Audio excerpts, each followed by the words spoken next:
لا ازاي احنا بس عايزين امسك يا سعيد. سعيد انا جاي اتصل امبارح الدكتور عماد امبارح قال ان هو هيجي يلتقي بينا واحنا تمام. انا كان عندي مواعيد بره لغيتها، عندي ميعاد بعد كده 1:30، فاقول لما انا مش لسه شايفكم دلوقتي يعني دلوقتي بالنسبه لموضوع الحوافز انا جالي رد امبارح مذكره بموضوع في مبلغ اتوافق على نقله ليكوا من الماليه من الاحتياطي الاجمالي، وفي مبلغ الماليه طالبه نقله من الصندوق، وانا عامل اجتماع بكره لمدير الصندوق مع رئيسه القطاع عشان نشوف الموقف ايه ونقدر ندبر ده في اقرب وقت، وطلبت وزير الماليه بس هو عنده اجتماعات عشان نشوف تنفيذ ده. فيما يتعلق بالهيكل اللي هو انشاء الهيئه، انا الاستاذ رياض قبل ما يقدم استقالته كان جابهولي وطلبت بس تعديلات صغيره فيه كده، والمفروض انه يجيبوهولي تاني عشان نبعته للجهاز المركزي للتنظيم والاداره ونشوف ايه اللي نقدر نعمله فيه اللي هو الهيكل، تحويل البيت الفني لهيئه وكده. بص حضرتك انا عايز اقول لحضرتك معلش طب اكمل. الحاجه الثالثه اللائحه، انا عندي جبت اللائحه القديمه، عاوز تصوركم لمشروع اللائحه الجديده، مشروع لائحه اللائحه العامه طبعا تغيير اللائحه كامل بتاعه الفنانين والاداريين، لان هناك لائحه حضرتك الاموال تيجي من وزاره تحويل هذه المبالغ الى لائحه الاداريين. اقول لحضرتك بياخدوا هنا اكمل كلامي يا جماعه بالراحه واحد بس يتكلم بس. الاداريين بتاخد مكافآت اضافي طالبين لحد 300% حوافز، انتقالات، بدلات. انا اللي بنور المسرح، انا كممثل انا اللي بنور المسرح، المفروض انا اخد قبل ما هو ياخد، مش انا اقعد انا اشتغل في عمري الافتراضي كممثل او كمخرج في هيئه المسرح، ممكن اعمل عملين 3 طول عمري ما باخدش عشر اللي هو بياخده على مدى حياته. يعني في اداريين بياخدوا في الشهر 6000 و7000 جنيه، وحضرتك ممكن ترجع للمشروع دي. وانا سلمت للاستاذ وائل كشف بالانتقالات، سلمت كشف بالانتقالات، كل واحد بياخد امتحانات اكتر منا احنا بنعمل بروفات. يلا بقى صباح الخير. انا جاي يا ريس، انا موظف بقالي 16 سنه. فنان ايه؟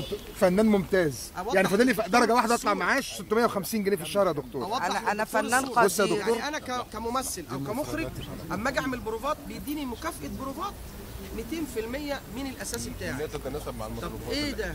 ده ايه المقابل؟ ده انا اللي بنور لك المسرح وانت تاخد، انت اللي بتشغلني. ملحوظه معلش يا شيخ، بدل دفاع مدني ليه ياخدوا بدل دفاع مدني؟ يعني الاداريين ياخدوا ليه بدل دفاع مدني؟ ومسرح قومي محروق. في ستات في لجان الدفاع المدني. انا مطبق قبل كده مسرح الحديقه الدوليه، كان في حاجه في المسرح الحديقه الدوليه ما باخدش حاجه، وواحده بتاخد 1500 جنيه دفاع مدني، باي حق تاخد دفاع مدني. ليه وليد عوني ياخد 45,000 جنيه؟ وهو ليه وليد عوني موجود لحد دلوقتي؟ في خطأ جامد في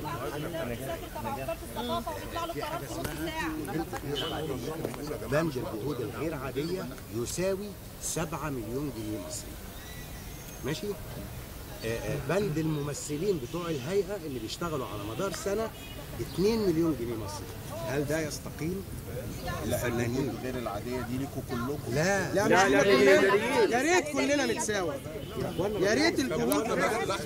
فما ينفعش انا احنا هامشيين. لا يعني دلوقتي انتوا ما بتاخدوش غير عاديه؟ لا لا لا. وبعدين مكافآتنا يا سياده الوزير بتبقى لا تتعادل 2000 جنيه في العقد. انا اكمل بس بعد اذنكم. انتوا ما حدش فيه يعني الفنانين؟ لا الفنانين لو اشتغلوا اداريين، اكمل يا جماعه بس عشان الفنان لو اشتغل عمل اداري كمدير مسرح او كمدير فرقه بياخد جهود غير عاديه، بس مش زي الاداريين. يعني لا يتساوى بالاداريين. انا اسفه، انا عاوزه حاجه ثانيه برضه مع ده، بس في حاجه نتساوى اللي هو في التلفزيون، يعني هم عملوا اقل ليه يا استاذ وزير؟ طب احنا عايزين حد اقصى وحد ادنى. يعني انا 400 جنيه اخد اعمل ايه ب 400 جنيه؟ ده جهاز جهاز وده جهاز، يعني انت بتتكلمي اللي يخلي وزاره الماليه تطلع ده كله. ما هو برضه انتوا بتقولوا كلام مش حقيقي، ما لا طلع ده كله ولا حاجه. التلفزيون عنده مديونيه 17 مليار اساسا. طب احنا عندنا مديونيه؟ فهم لا ما عندكوش مديونيه، فالوزاره الماليه لا طلعت لهم ولا عملت لهم. احنا جهه وزاره خدمات.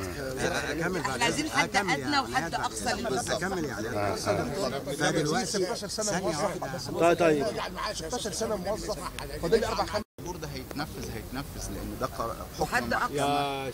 وحد اقصى. يا سياده الوزير برضه لو نفذ الحد الادنى للوجود ممكن اكمل الموظفين ممكن هياخدوها. اكمل اتفضل يا استاذ. الموظفين هياخدوها. ايوه يعني عشان الاداريين ما ثواني ياخدوش يا استاذ شافعي لانه بيحطوها عندهم على طول. يا استاذ محمد ده هو بيشكوا ان انتوا اللي بتاخدوا. والله لا انا هقول لحضرتك، انا هوضح دي واحده يا استاذ احمد. لا دي واحده بعد الضريبه بيبقوا 5.5 4.5. هو في السنه بيقبض 6000، في ال 12 بياخد كام؟ 72,000 جنيه. انا عمري كله في الهيئه انا مش جاي ادافع عن الاداري ولا بتكلم عن الاداري. انا اكمل يا جماعه. اعيش حياه كريمه فقط لا غير، مش عايز اهانه. عايز مسارح اليومين اللي جايين دول يا دكتور، مسارح اليومين دول عايزها تنور كلها.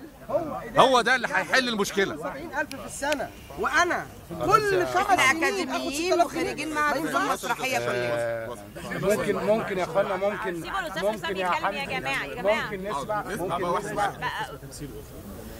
خريجين بقالنا اكتر من 6 سنين و7 سنين. هل يعقل ان انا اخد 400 جنيه في الشهر، 450 جنيه في الشهر؟ لا 423 لو سمحت. انا ما قلت 450 كمان زودت. انا بس عايز اقول والله العظيم انا متجوز، طب اعمل ايه؟ يا استاذ بعد محمد 3 ايام المرتب كله بيخلص. يا استاذ واسمع ان اي اداري تاني، هو ماليش دعوه بالاداري بياخد كام، بس انا لما عرفت ان الاداري اقل اداري بياخد 2000 جنيه في الشهر ما صدقت. يا عم ربنا يزيد ويبارك لهم.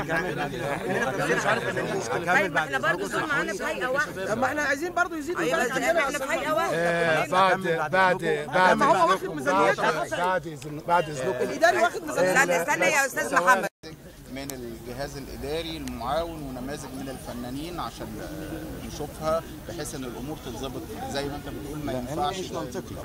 انا بس عايز اقول حاجه بعد اذن حضرتك. دي واحده يا استاذ حسام. في طلب تاني مهم جدا لزمايلنا خارجين المعهد الفنون المسرحيه اللي عينوا بدلهم عقود اداريين 75. دي خلاص انا اتكلمت معاهم وجايين لي يوم الخميس وفي حل على مستوى الدوله كله. المعاش ما ينفعش اخرج المعاش انا اخد 3000 جنيه من الصندوق